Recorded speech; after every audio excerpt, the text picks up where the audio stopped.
आप अपनी border cross कर लेते हैं, लेकिन जब उनकी तरफ पहुंचते हैं ना, तो उधर कोई गारंटी नहीं होती है आपको ईरानी बॉर्डर या ईरान के हिस्से में दाखिल होते हैं। तो एक ही बात कही जाती है, दौड़ना है और बगैर रुके दौड़ना है, पीछे देखे बगैर दौड़ना है, किसी के कराहने की, किसी के चीखने की आवाज है, रुकना नहीं है। यानी तुम्हारे साथी को जो तुम्हारे साथ डंकी करने निकला है, उसको गोली भी लग गया तो रुकना नहीं, अपनी जान बचाना है।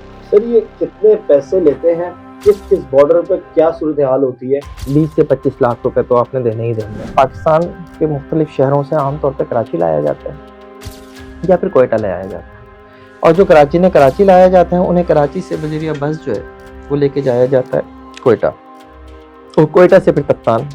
अगर हम थोड़ी सी रिसर्च करें ना, तो पिछले 50 सालों में लाखों नौजवान इस तरह से मारे गए हैं, वो डंकी करते हुए, कभी जो है वो एक बॉर्डर से दूसरी बॉर्डर क्रॉस करते हुए, कभी इस बॉर्डर फोर्स के हाथों, कभी उस बॉर्डर फोर्स के हाथों मारे जाते हैं। डंकी नहीं लगी तो वापस आ जाएंगे, नेक्स्ट टाइम फिर ले जाएंगे। FIA को नहीं बताना, FIA को बताओगे तो खत्म कहानी। बच्चा मर गया अगर वहाँ पे, FIA को नहीं बताना, लाश भी दिलवा देंगे, दूसरे बच्चे को भेज देना, पैसे मिलेंगे इस दफा। इतना बड़ा नेटवर्क है, ये से भी लोग कर रहे होते हैं, बांग्लादेश से भी कर रहे होते हैं, श्रीलंका से भी कर रहे होते हैं। इधर आपके जो छोटे छोटे ममालिक हैं, भूटान हो गया या बर्मा हो गया, इनके लोग भी जो है वो डंकी करके जा रहे होते हैं। अच्छा मुस्तकबिल तो जाहिर सबको चाहिए। 2 एयरलाइंस और पाकिस्तान के 9 शहरों के नाम जो है देके कह दिया गया इमिग्रेशन को, FIA इमिग्रेशन को, कि इनके ऊपर आपने नजर रखनी है। पिछले 50 सालों से 30 सालों से क्या कर रहे थे अब? और खुद उस बयान में ये बात मौजूद है कि 20 साल के बाद पहली बार ऐसा किया गया है। ये बायर जाने की मैं बात कर रहा हूँ, उन लोगों की बात कर रहा हूँ जो यहाँ से बायर जाते हैं, उसके बाद बायर जाने के बाद जो है वो वहां से भी डंकी करने की कोशिश करते हैं, यूरोप पहुंचने की कोशिश करते हैं। लेकिन अगर कहीं जहनों में ये बात है कि ये चलो डंकी करके ही जा रहे हैं, जाने के बाद ज़र मुबादला भेजेंगे तो पाकिस्तान का ही फायदा है, तो खुदा के लिए अगर ये ऐसी कोई सोच है तो ये इंसानियत पर मबनी सोच नहीं है। MM पॉडकास्ट के साथ मैं हूं फराज अहमद। नाज़रीन, आज हम बात करेंगे डंकी पर। डंकी है क्या, किस तरीके से पाकिस्तान से दूसरे ममालिक, खास तौर पर यूरोप की बात कर रहे हैं, वहां जो लोग गैर कानूनी तरीके से जाते हैं वो किस तरीके से जाते हैं, और इसके अंदर कौन कौन से इदारे मुलव्विस होते हैं और कौन कौन से एजेंट इन लोगों को वर्गलाते हैं, और जिसके बाद ये सारा कारनामा सरअंजाम दिया जाता है। इस पर हमारे साथ बात करने के लिए मौजूद है सीनियर सहाफ़ी हैं फ़हीम सिद्दीकी साहब। सर अस्सलाम वालेकुम। वालेकुम अस्सलाम। सर ये डंकी क्या है? भाई मैं तो इस पे था कि पता नहीं फराज जो डंकी पे क्यों करना चाह रहा है, शायद पहले मालूमात ले रहा है, फिर उसने सोच लिया कि वो भी डंकी करेगा शायद, तो मैंने कहा चले डंकी पे बात करते हैं। भाई डंकी जो है ना, वो बेसिकली तो छोटी कश्ती को कहते हैं, वो डोंगा होता है ना जो छोटा सा, उसको डंकी कहते हैं। और पंजाबी जुबान में डंकी जो है वो गैर कानूनी तौर पर बॉर्डर पार जाने को जो है वो डंकी कहलाता है, और जो ये काम करते हैं उनको डंकर कहते हैं। ये डंगर नहीं है, डंकर है। तो बेसिकली तो ये है डंकी। और अगर हम थोड़ा सा और इसमें आगे चले जाएं, तो अब चूंकि ये एक इंटरनेशनल इस्लाह भी बनती चली जा रही है हमारे पड़ोस में, तो इसके ऊपर फिल्म भी बनी इसी नाम से। तो अब बेसिकली जो ये एक गैर कानूनी रूट है इमिग्रेशन का, बेसिकली इसको कहा जाने लगा है डंकी। और आम लोगों को एक वक्त तक नहीं पता था कि जनाब ये होता क्या है, लेकिन अब तो खैर हर शख्स जो है वो इस बारे में जान चुका है कि ये डंकी गैर कानूनी तौर पर एक मुल्क की बॉर्डर से दूसरे मुल्क क्रॉस करके और दूसरे मुल्क जाने को डंकी कह रहे हैं। और हमारे यहाँ से माशाल्लाह जो है वो एक बहुत बड़ी तादाद है जो डंकी करना चाहती है, जो डंकी करती है। एक रूट तो पहले होता था जो पैदल जाने वालों का होता था, वो अभी भी है, और अब उसके साथ जो है वो फ़ज़ाई सफ़र से भी लोग जाते हैं मुख्तलिफ ममालिक, और फिर वहाँ से जो है वो यूरोप जाने की कोशिश करते हैं डंकी के ज़रिए। तो ये एक ऐसा मुनाफा बख्श कारोबार है कुछ लोगों के लिए जो पाकिस्तान में भी बैठे हैं और जिनका नेटवर्क जो है वो बैरून मुल्क भी है। और इस कारोबार के ज़रिए वो उन नौजवानों को जो अपनी आँखों में सुनहरे मुस्तकबिल के ख्वाब सजाए हुए होते हैं, उनको बेसिकली घेरते हैं, उनको मज़ीद सुनहरे सपने दिखाते हैं, लेकर जाते हैं। और इसमें मरने वालों की कोई तादाद नहीं है। वो सुनहरे मुस्तकबिल के जो ख्वाब होते हैं वो आंखों में उन्हीं बंद हो जाती हैं, आंखें उसमें रह जाते हैं। और यहाँ जो माएँ होती हैं, जो वालिदैन होते हैं, जो उन्हें इधर से कर्ज लिया, उधर से कर्ज लिया, घर की चीज़ें बेच दी, बहन का अच्छे मुस्तकबिल के लिए कि उसकी शादी होगी, लेकिन शादी अभी नहीं हो पा रही, तो चलो जहेज़ के सामान ही बेच दो, चलो जेवर बेच दो। ये सब करके जिन लोगों को भेजा जाता है जब उनके मरने की खबर आती है ना, तो इधर जो आंखें होती हैं ना, उनमें फिर ख्वाब नहीं बचते, उनमें सिर्फ दुख और गम बच जाता है। और ये हम देख रहे हैं, मुस्तकिल देख रहे हैं। ये तो आजकल चूंकि सोशल मीडिया का ज़माना है और थोड़ा सा जो है वो अब दुनिया एक ग्लोबल विलेज की हैसियत इख्तियार कर गई है, तो खबर ज़रा जल्दी आ जाती है, इसलिए हमें इतना ज़्यादा पता भी चल रहा है। लेकिन फराज, ये बात मान लें और रिकॉर्ड उठाकर देख लीजिए कि पिछले 50 सालों से यही होता आ रहा है। पिछले 50 सालों में, मैं फिगर कोट नहीं करना चाहता, लेकिन अगर हम थोड़ी सी रिसर्च करें ना, तो पिछले 50 सालों में लाखों नौजवान इस तरह से मारे गए हैं कि वो डंकी करते हुए, कभी जो है वो एक बॉर्डर से दूसरी बॉर्डर क्रॉस करते हुए, कभी इस बॉर्डर फोर्स के हाथों, कभी उस बॉर्डर फोर्स के हाथों मारे जाते हैं। एक ज़ाहिर रूट बड़ा तवील है, पाकिस्तान से निकलते हैं आप कोयटा के रास्ते ईरान जाते हैं, ईरान से निकलते हैं आप तुर्की जाते हैं, तुर्की से निकलते हैं आप आगे यूनान जाने की कोशिश करते हैं। कई बॉर्डर सिक्योरिटी फोर्सेस मिलती हैं, कभी कहीं किसी की गोली का निशाना बनते हैं, कभी कहीं किसी की गोली का निशाना बनते हैं, कभी रास्ते की सोबतों के हाथों मारे जाते हैं, कभी जो वो डंकी करते हुए जो कश्ती पलट जाती है, जिस तरह के वाक़यात कुछ अरसे से हुई रहे, इसमें जो है जाने जाती हैं। लाखों लोग अपनी जानों से हाथ धो बैठे हैं। लेकिन चूंकि आपने इस मुल्क में नौजवानों को अच्छा मुस्तकबिल नज़र ही नहीं आता, क्योंकि है ही नहीं, आपने दिया ही नहीं है, सियासी अफराद ने दिया ही नहीं है, तो लोग जो हैं वो कहते हैं कि मुस्तकबिल बनाना है तो फिर यही करना है। तो तमाम ख़तरात उनके सामने होते हैं, लेकिन वो जाते हैं। यानी यहाँ तक है कि एक फैमिली का एक फर्द जो है वो डंकी के चक्कर में जो है वो मारा जा चुका है, मर चुका है, फिर भी वो फैमिली जो है अपने दूसरे बच्चे को भेजने के लिए तैयार होती है, क्योंकि आपके यहाँ सहूलतें नहीं हैं, रोज़गार नहीं है आपके यहाँ तालीम नहीं है आपके यहाँ इतने ऐसे मौक़े नहीं हैं जिनके ज़रिए जो है कोई अच्छी ज़िंदगी गुजारने का ख्वाब जो है वो पूरा हो सके। सर, ये जो एजेंट होते हैं जिनको हम डंकर कहते हैं, डंकर अलग होते हैं? यही है बेसिकली, इन्हीं को डंकर कहते हैं। डंकर वो जो इनको लेके चलते हैं, आगे रास्ता दिखाते हैं, वो देखिए, ये अगर हम आम इस्तिलाह में बात करें ना और एक जनरल बात करें, तो वो तमाम लोग जो इस डंकी के कारोबार से इन्वॉल्व में अपना किरदार अदा कर रहे हैं मुख्तलिफ वक्तों में, वो सब डंकर है, वो सब डंकर कहलाते हैं। सर, अगर हम पाकिस्तान की बात करें, खास तौर पर पंजाब की बात करें, पंजाब में ये कारोबार जो बड़ा उरूज पर है। हमने देखा है गुज़िश्ता 2 से 3 माह लेने, उसके अंदर 2 कश्तियां उल्टी हैं और जिसके अंदर 60 65 पाकिस्तानी नौजवान मर गए, और बताया जाता है कि उनकी लाशें वापस मंगवाने के लिए भी पैसे दिए जाते हैं। तो सर, ये मामला है क्या? कहाँ से कहानी शुरू होती है? किस तरीके से एजेंट्स आपको जो ये नौजवान नस्ल इनको अब वर्गलाते हैं, उसके बाद वो फैमिलीज कैसे पैसा जमा करती हैं और फिर किस किस रास्ते पर क्या क्या दुश्वारियां होती है? फराज, आपने ये तो कह दिया कि पंजाब से लोग जाते हैं। पंजाब में भी एक मखसूस इलाके से जाते हैं, सेंट्रल पंजाब से जाते हैं सबसे ज़्यादा। और सेंट्रल पंजाब में आप मुझसे सवाल करने की बजाय ना उन लोगों से सवाल कीजिए जो सेंट्रल पंजाब में बैठे हुए हैं और सेंट्रल पंजाब में रहते हुए वो कभी वजीर आजम बनते हैं, कभी वजीर दाखिला बनते हैं, कभी एक भाई जो है वो वजीर आला बनता है। उनके इलाके से सबसे ज़्यादा जो ह्यूमन स्मगलिंग है वो वहाँ से होती है। पूछे ना गुजरात के चौधरियों से, पूछे ना वहाँ पे जो और सियासी खानवाद हैं उनसे, क्यों नहीं रोक पाते? वहाँ बाकायदा प्रमोट करते हैं, वहाँ पर बाकायदा इस बात के लिए सियासी लोगों से जुड़े हुए एजेंट्स जो हैं वो ये काम कर रहे होते हैं। किसी वक्त अगर कोई कार्रवाई होती है तो ये सियासी खानदान बचाते हैं उस फैमिलीज को, उन एजेंट्स को। FIA, मैंने अभी आपसे थोड़ी देर पहले कहा कि एक साहब तो वफाकी वजीर दाखिला रहे हैं ना, FIA उनके मातहत रही है ना। FIA तो एक ऐसा वफाकी इदारा है जो वजीर दाखिला के मातहत होता है। क्यों नहीं की कार्रवाई आपने उस वक्त भी जब आप वफाकी वजीर दाखिला थे चौधरी शुजात साहब? उस दौर से होता आ रहा है ये आज तक, उससे पहले से होता आ रहा है आज तक ये FIA की। अभी आप हालिया जो थोड़ा बहुत शोर मच गया सोशल मीडिया की वजह से, उसकी वजह से आपने कुछ लोग जो है, गिने चुने लोग जो है वो आपने कर दिए। कॉस्मेटिक है, ये सारे इक़दाम कॉस्मेटिक हैं। ग्राउंड पे आपको इसका असर नजर आएगा ना, जिस दिन नजर आए उस दिन आप कहिएगा कि जनाब बहुत अच्छा काम किया है गवर्नमेंट ने। अभी मैं देख रहा था कल कुछ दिन पहले जो है कि जी वो 20 साल के बाद जो है वो 15 ममालिक की एक फहरिस्त, 2 एयरलाइंस और पाकिस्तान के 9 शहरों के नाम जो है देके कह दिया गया इमिग्रेशन को, FIA इमिग्रेशन को, कि इनके ऊपर आपने नजर रखनी है। उन 2 एयरलाइन से जो शख्स जा रहा है आपने देखना है कि उस वो जा रहा है तो वो क्यों जा रहा है, उससे आपने इंक्वायरी करनी है, आपने देखना है क्या होता है।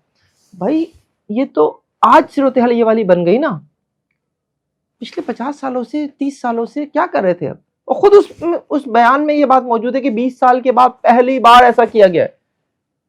यानी आपको ये पता था कि 15 ममालिक ऐसे हैं जहां लोग जाते हैं, ये बाहर जाने की मैं बात कर रहा हूँ, उन लोगों की बात कर रहा हूँ जो यहाँ से बाहर जाते हैं, उसके बाद बाहर जाने के बाद जो है वो वहां से बेटंकी करने की कोशिश करते हैं, यूरोप पहुंचने की कोशिश करते हैं। ठीक है, मेरे पास लिस्ट थी, मैं कहीं बेसिकली देख भी रहा था। मैं तो चाहूंगा कि आपके नाज़रीन को भी ये बात पता होनी चाहिए कि वो कौन सी ममालिक हैं जहां जो है आज आप दुनिया भर में इंसानी स्मगलिंग होती है कहीं ना कहीं, लेकिन जहां आपके लोग जो सबसे ज्यादा जा रहे हैं और आपने आखिरकार जो है इस बात का पता चला ही लिया है कि जनाब ये है। तो जनाब उनमें आज़रबाईजान है, इथियोपिया है, सेनेगाल है, कीनिया है, रशिया है, सऊदी और मिस्र है। इसके साथ साथ जो है वो Libya, Iran, Mauritania, Iraq, Turkiye, Qatar, Kuwait, Kyrgyzstan, ये वो ममालिक हैं जहाँ के लिए अब ये तय किया गया है कि जनाब यहाँ जो भी मुसाफिर जाएगा उसकी आप प्रोफाइलिंग करेंगे, पता करेंगे जा क्यों रहे। फिर 2 एयरलाइंस आपने शिनाख्त कर ली। यानी आपको ये भी पता था कि भाई ये 2 एयरलाइंस हैं, ये ऐसे मुसाफिरों को लेकर जाती हैं, उसके बाद वो मुसाफिर वहां से आगे जो भी करते हैं वो है। आपने सेंट्रल पंजाब की बात की थी, आपने पंजाब की बात की थी, पंजाब के 9 शहरों की बात उसमें हो रही है कि पंजाब के 9 शहर भी उन्होंने वो पता कर लिए कि जनाब ये 9 शहर हैं जहां के नौजवान अच्छा मुस्तकबिल पाने के लिए जो है वो डंकी करते हैं। ये क्यों नहीं कर रहे थे पहले यार, मेरा तो सवाल यही है। इस मुल्क का नौजवान यूरोप के समंदरों में डूब के मर रहा है, तुर्की के जंगलों में मर रहा है, सोबतें बर्दाश्त करते करते ईरान के सहराओं में गोलियां खा के मर रहा है, भूख और प्यास से मर रहा है। आप जो डंकी करते हुए जो कश्ती उलटने से जो मर जाते हैं, उनकी लाशें अगर वहां मिल भी जाएं, तो अभी आपने सवाल भी किया कि आप तो उन्हें वापस बुलाने के लिए फिर लोगों को पैसे देने पड़ते हैं। ईरान के सहराओं में जो मरते हैं उनकी तो लाशें तक नहीं आती, वो तो वहीं बेचारों के ढांचे पड़े रह जाते होंगे। जो तुर्की के जंगल में मारे जाते हैं उनके बारे में जरा सोचिए ना। लेकिन उसके बावजूद आपके मुल्क की सूरत हाल ऐसी है कि आपके मुल्क में एक फैमिली का एक बच्चा अगर डंकी करते हुए मारा भी गया है तो फैमिली अपने दूसरे बच्चे को भेज रही होती है। 14-15 साल के लड़कों को भेजा जा रहा होता है। उनकी तरबियत ये सोच के की जाती है, वो पैदा होते हैं कि जी तेरे ऊपर जो है वो इतना एक तरह से खर्चा किया है और तेरे आगे ये टास्क है, तुझे ये टास्क पूरे करने हैं तो तुझे उसके लिए यूरोप जाना पड़ेगा। अभी वो बच्चा है छोटा सा, अभी उसकी उम्र 4 साल 5 साल 6 साल है, उसको उस वक्त से उसके जहन में डाला जा रहा होता है तूने जाना है, तूने जाना है। देखना फलां चला गया, देखना फलां के घर की छत के ऊपर जो है वो फलां जगह की जो है वो मोनूमेंट बनी हुई है, वो वहां पर देख कैसे मजे कर रहा है, उसकी फैमिली देख कहां से कहां पहुंच गई है। तेरी इतनी बहनें हैं, तुझे इन बहनों के लिए जो है वो कुछ करना पड़ेगा। उस वक्त से सोच रहा होता है मैंने क्या करना है। वो 14 साल का होता है, 15 साल का होता है। माँ बाप एजेंट से रब्ता करते हैं, अपनी ज़िंदगी की भर की जो जमा पूंजी होती है वो उसको देते हैं। अपनी जो ज़िंदगी होती है उसे मैं ज़िंदगी कहूँगा ना औलाद को, वो जो ज़िंदगी होती है वो उसको देते हैं, उनकी ज़िंदगी की भर की जमा पूंजी, और ज़िंदगी को लेकर जाता है और कोई इस बात की यकीन दहानी नहीं होती कि बच्चा जो है पहुंच भी जाएगा नहीं पहुंच जाएगा। अब देख लीजिए कि किस तरह से क्या हो रहा है। मैं तो जब उसे सोचता हूँ तो मैं परेशान हो जाता हूँ यार, मैं भी औलाद वाला हूँ। सर ये कितने पैसे लेते हैं और किस किस बॉर्डर पे क्या सूरत हाल होती है? बॉर्डर्स के ऊपर खासतौर पे ईरान की बात कर लें, ये जो रूट है इसकी अगर हम बात करें तो इधर क्या सूरत हाल होती है, क्या क्या मुश्किलात होती है? ठीक है, पैसे तो मुख्तलिफ होते हैं और मुख्तलिफ से मुराद ये है कि 20 से 25 लाख रुपए तो आपने देने ही देने हैं एक अच्छा, उसके लिए। ठीक है, पाकिस्तानी। ठीक है। अब इसमें जब आप किसी एक एजेंट से बात करते हैं, वो 25 लाख बोलता है, कोई दूसरा जो है वो 22 लाख में कर देगा, कोई तीसरा 20 लाख में कर देगा, लेकिन 20 से 25 लाख की ये फिगर जो है ना ये है। और क्योंकि ये आपस में इंटरकनेक्टेड होते हैं और वेल कनेक्टेड होते हैं दीगर ममालिक में जो इनके नेटवर्क्स हैं उसके साथ, तो आम तौर पे जो रूट है वो तो सबको ही पता है मेरा ख्याल है, लेकिन हो सकता है कुछ लोगों को ना भी पता हो। तो ये होता यही है कि पाकिस्तान के मुख्तलिफ शहरों से आमतौर पे कराची लाया जाता है या फिर कोयटा ले आया जाता है। और जो कराची लाया जाता है उन्हें कराची से बजरिया बस जो है वो लेके जाया जाता है कोयटा, और कोयटा से फिर तप्तान। अब कहानी यहीं से शुरू हो जाती है। जब आप कोयटा से लेकर तप्तान जा रहे होते हैं तो ऐसे नौजवानों को जो टंकी करना चाहते हैं उनको बसों की सीटों पे नहीं बिठाया जाता। जो नीचे सामान भरने वाला खाना होता है उन्हें वहाँ लिटा कर सफ़र कराया जाता है। सामने फ्रंट पे सामान रख दिया जाता है और उसके बाद जो ले जाया जाता है। अच्छा, मैं अपना भी एक एक्सपीरियंस आपसे बता दूं कि जब मैं एक दफ़ा ईरान में था तो हम ईरानी जो इलेक्शन थे वो कवर करने गए थे।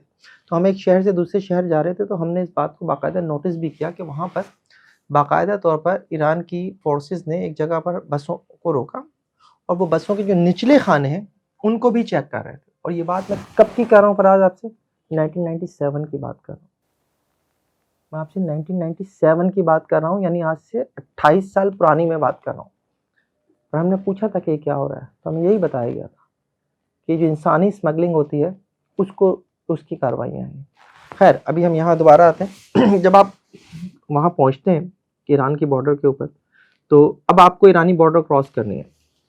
बेसिकली जाहिर है वो एक ऐसा मरहला है कि उसमें बॉर्डर फोर्सेस जो हैं उनका कोई ना कोई उनसे लिंक तो होता ही है एजेंट से। वो बताते हैं कि भाई इस वक्त निकलना है, ये मुनासिब तरीन टाइम है, इस वक्त मैं भी उस वक्त शिफ्ट चेंज हो रही हो, मैं भी उनके लोगों को ये पता हो कि जनाब इस वक्त जो है ये ईजी होगा, इस वक्त निकालना जो है वो एक वक्त होता है जिस वक्त आपने निकलना होता है। आप अपनी बॉर्डर क्रॉस कर लेते हैं, जब उनकी तरफ पहुँचते हैं ना तो उधर कोई गारंटी नहीं होती है आपको कि जनाब यहाँ पर जो है वो फायर नहीं होगा, गोली नहीं लगेगी।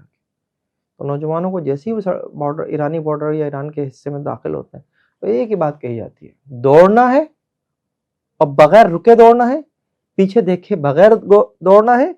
गोली लगने पर, गोली चलने पर किसी के कराहने की, किसी के चीखने की आवाज है, रुकना नहीं है। यानी तुम्हारे साथी को जो तुम्हारे साथ डंकी करने जा निकला है उसको गोली भी लग गया तो रुकना नहीं, अपनी जान बचाना है। इतना खतरनाक है ये अमल। और जब आप वो बॉर्डर क्रॉस कर लेते हैं उसके बाद आप ईरान की हुदूद में आ गए तो इसके बाद फिर आपको तुर्की की तरफ ले जाया जाता है। इससे पहले मैं आपसे एक और अपना पर्सनल एक्सपीरियंस शेयर करूं जिसके मैं बात कर रहा था कि हम ईरान में इलेक्शन कवर करने गए थे। तो तप्तान के ही रास्ते जो बॉर्डर आमतौर पर इन सारी चीज़ों के लिए इस्तेमाल होता है, हम वापस आ रहे थे तो मैं जो हूँ वो तप्तान से ही ट्रेन में बैठ गया जो पाकिस्तान आती है और कोयटा तक आती थी वो ट्रेन। तो जनाब मैं आपको बताऊं कि जब तक जो है वो ट्रेन ईरानी हुदूद में खड़ी रही, ईरानी स्टेशन पे खड़ी रही, उस वक्त तक जो है वो सुकून था। फिर उस ट्रेन ने चलना शुरू किया और वो ट्रेन, दोनों स्टेशन बराबर बराबर है, ठीक है, इमिग्रेशन होती है उसके बाद ट्रेन जो है वो इस तरफ आ जाती है। तो जब तक ये एक जाली थी और इस जाली की ट्रेन चलना शुरू हुई और मैं देख रहा था खिड़की से कि एक ईरानी बॉर्डर सिक्योरिटी फोर्स का बंदा जो है वो ट्रेन के साथ साथ भाग रहा है। अच्छा, कुछ पठान टाइप लोग जो हैं वो यहाँ पर मौजूद थे जो ट्रेन के अंदर चढ़ना चाहते थे लेकिन उसने नहीं चढ़ने दिया। लेकिन जैसे ही बॉर्डर क्रॉस हुई मुझे ऐसा लगा जैसे ट्रेन के ऊपर हमला हो गया। इस तरह से लोग जो हैं वो ट्रेन के अंदर दाखिल हुए, उनके हाथों में मुख्तलिफ सामान थे।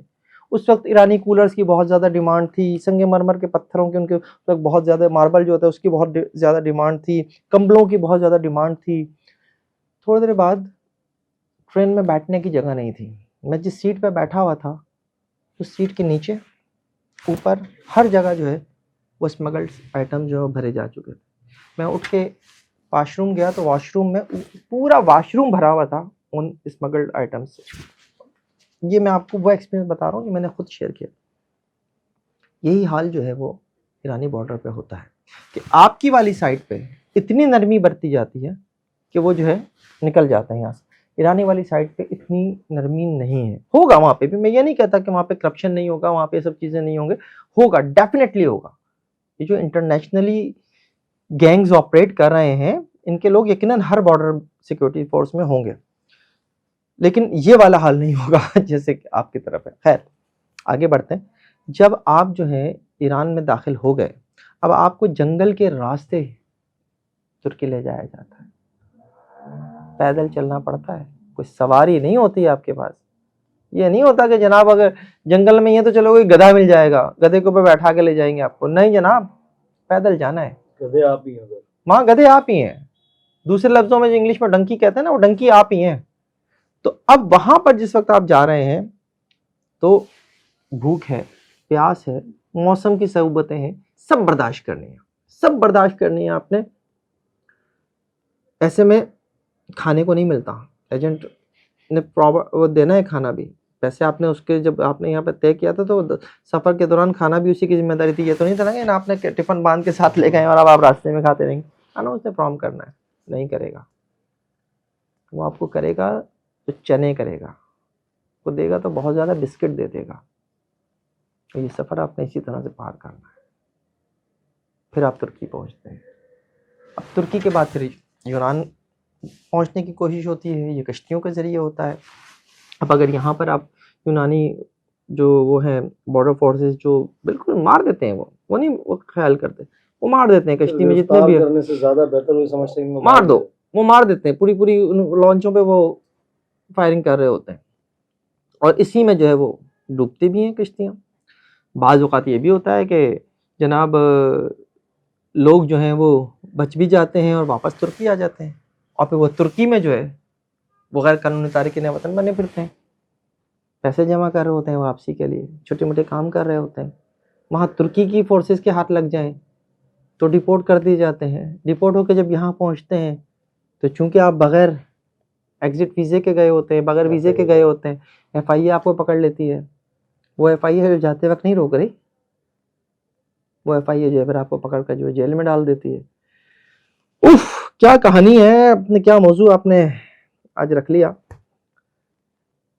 मैंने जैसे भी थोड़ी देर पहले भी कहा कि मैं तो खुद बेटों वाला हूँ ना, और औलाद के दुख से भी गुजरा हूँ, तो मेरे लिए तो ये बड़ा एक अजीब सा वो है कि मैं उन माओं को, उन वालिदैन को जब सोचता हूँ, क्या गुजरती होगी यार, क्या गुजरती होगी। सर एजेंट सुना है ऑफर भी देते हैं कि अगर डंकी नहीं लगी आप वापस आ गए तो पैसे भी वापस दे देंगे, लेकिन शर्त ये है कि आप FIA को नहीं बताएंगे।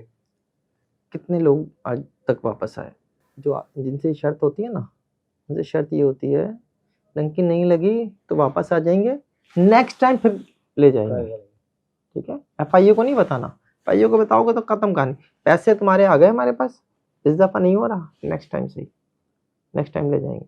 बच्चा मर गया अगर वहाँ पे, FIA को नहीं बताना, लाश भी दिलवा देंगे, दूसरे बच्चे को भेज देना, पैसे नहीं लेंगे इस दफ़ा आपसे। यार क्या है ये, कहाँ होती है ये सब कुछ, कहीं इंसानियत है, कहाँ है हुक्मरान, कहाँ है इदारे, क्यों नहीं सोचते। ये इसी मुल्क के तो नौजवान हैं, ये भी तो पाकिस्तानी हैं। चलो आप नहीं दे पा रहे ना, यहाँ पे अच्छी ज़िंदगी नहीं दे पा रहे, आप रोज़गार नहीं दे पा रहे, मौके नहीं पैदा कर पा रहे आप, तो कम से कम इस कारोबार को तो रोक लो यार। लेकिन मैं बोलना नहीं चाहता ये बात, लेकिन अगर कहीं जहनों में ये बात है कि ये चलो डंकी करके ही जा रहे हैं, जाने के बाद ज़र मुबादला भेजेंगे तो पाकिस्तान का ही फ़ायदा है, तो खुदा के लिए अगर ये ऐसी कोई सोच है तो ये इंसानियत पर मबनी सोच नहीं है।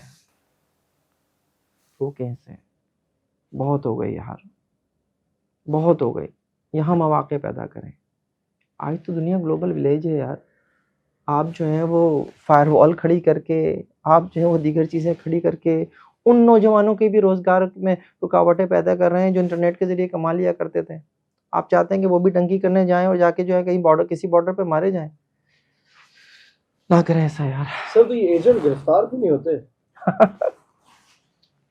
एजेंट इसलिए गिरफ्तार नहीं होते कि उनका एजेंट जो है वो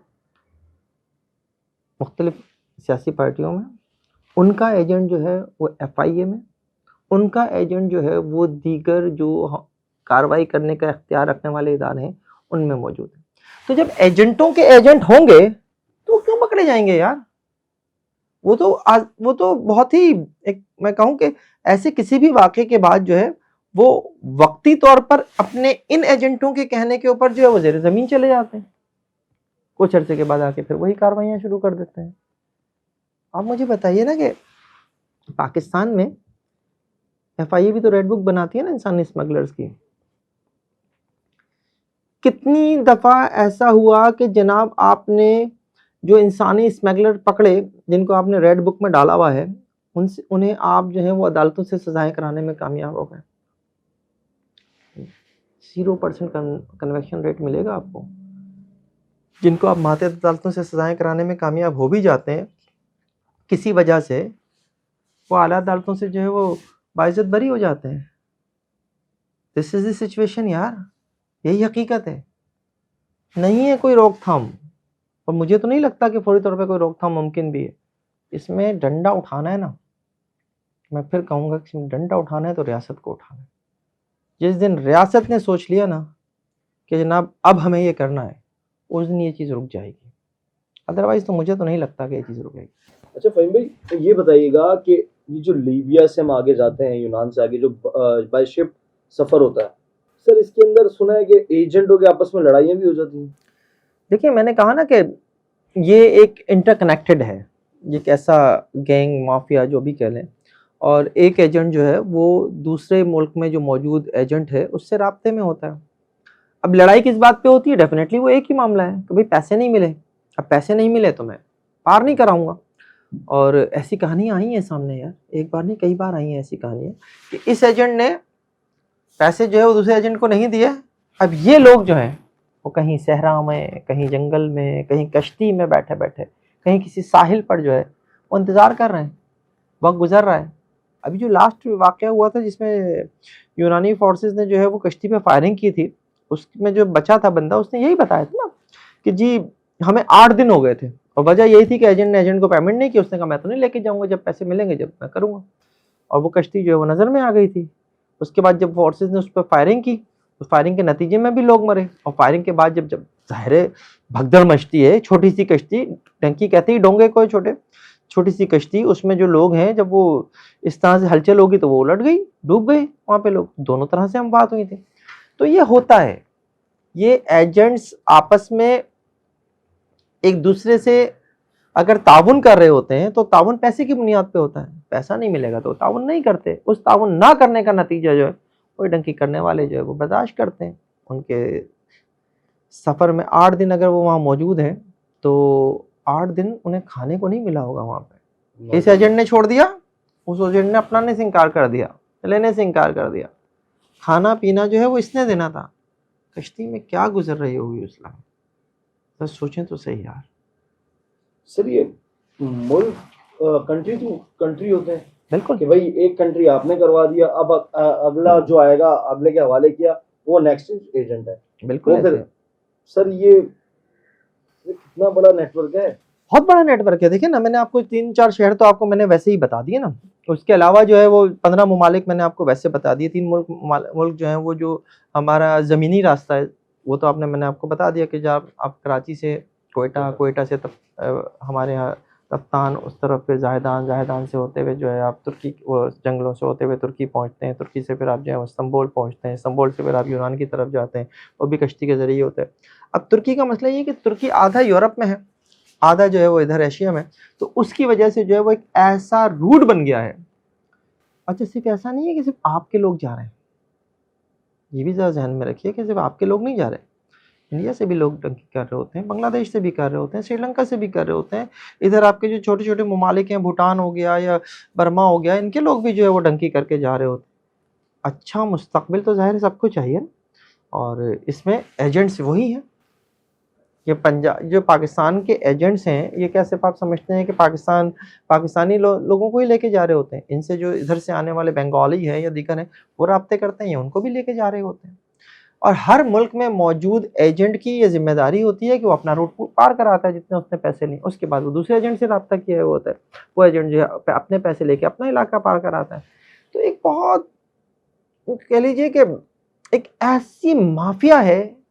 पहले हम जैसे कहते थे ना कि दुनिया भर में मुख्तलिफ क्राइम्स जो हैं वो ऐसे हैं कि जो मुख्तलिफ ममालिक में मौजूद माफियाज जो हैं वो आपस में इंटरकनेक्ट होकर करती हैं। असले की स्मगलिंग है।